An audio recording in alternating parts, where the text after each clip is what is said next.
Hello and welcome to the Aniview interviews.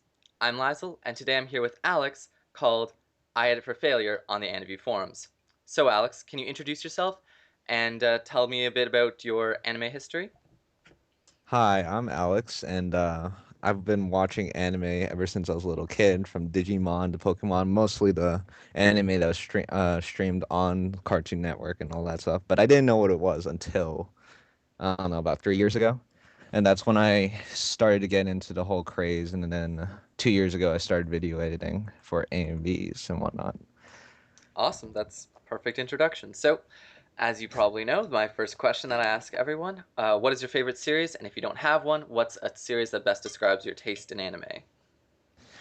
Well, really, right now, I'm trying to experiment with all these different animes, and I'm just watching a bunch of things. Recently, my sister was telling me to watch Fairy Tail, and I watched one of the episodes, and I was kind of iffy. But anyway, right now, I feel like I like Clannad right now, I guess, because I watched that about 5 months ago, I think. All right, so what about Clanad makes it one of your favorite series? I don't know. It's just one of those kinds of animes that I would just like. It's that depressing, moody kind of thing, but it has that. It's not too depressing. It's not too unhappy. It's like it's got a little bit of everything. It's a little funny too. I don't know. I can't describe it that well. That's fair. Have you seen our review of it by any chance? I don't think so. Okay, just so you know, because I don't want to be mean, but I gave it 3 stars, so um, Oh, thanks. it's a great way to start this. So I'm gonna try to be on your level and say that it's an interesting series. Like if it's part of the KyoAni trifecta of Canon, Clanad, and Air TV, and so if you haven't seen Air TV and Canon, if you like Clanad, you're almost guaranteed to like those two Yeah. because they're all very similar. And yeah, that series, I really like the ending of it. Did you see After Story, or are you just talking about the first season? Oh, I actually did watch After Story straight after watching Clannad because I was looking on a wiki and I was like I was like researching it before I actually watched it. And I felt that it was really, really sad, and I kind of wanted to punch everyone after watching it. Oh wow. Because Yeah. so I've only seen the first season, and the first season ended on a really happy note for the most part. And then the second How season, did it end again?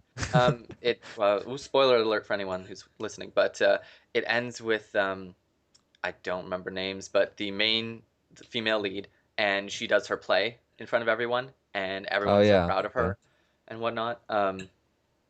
And yeah, so that's how it ends. Everyone's crying, and I was crying.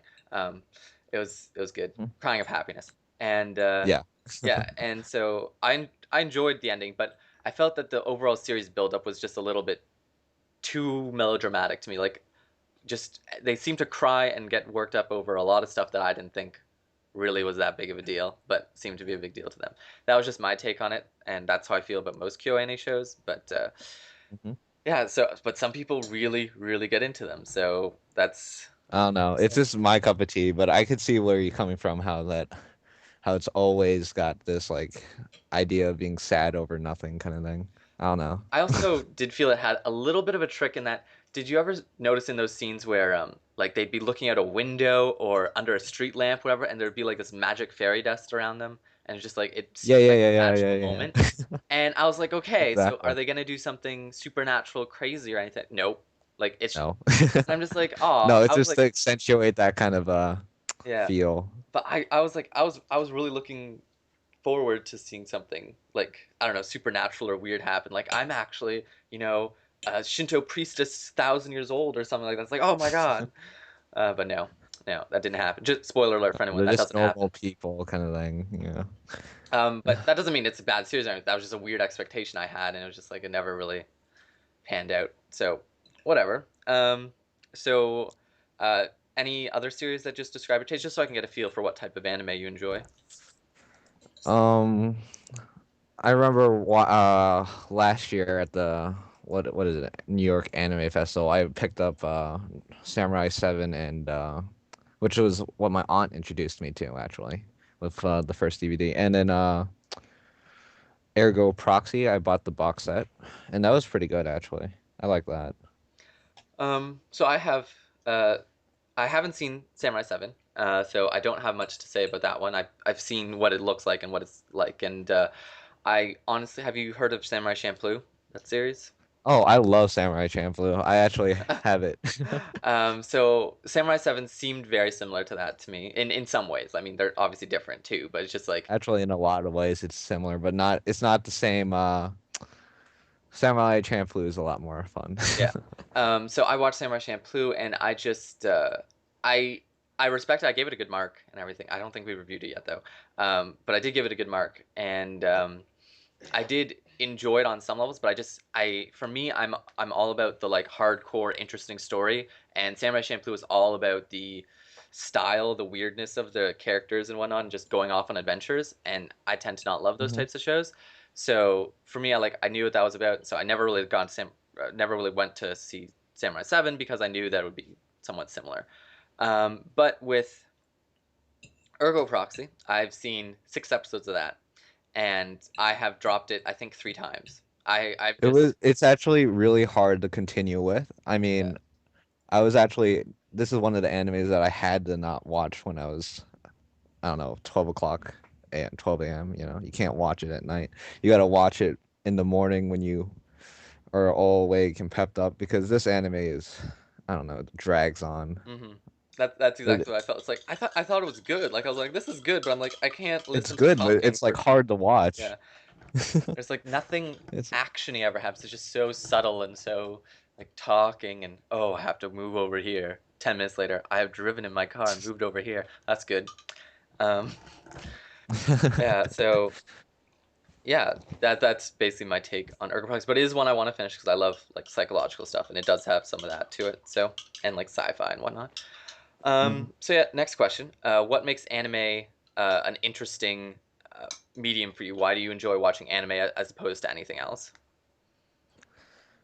I think I got bored of American cartoons extremely because I remember when I was young.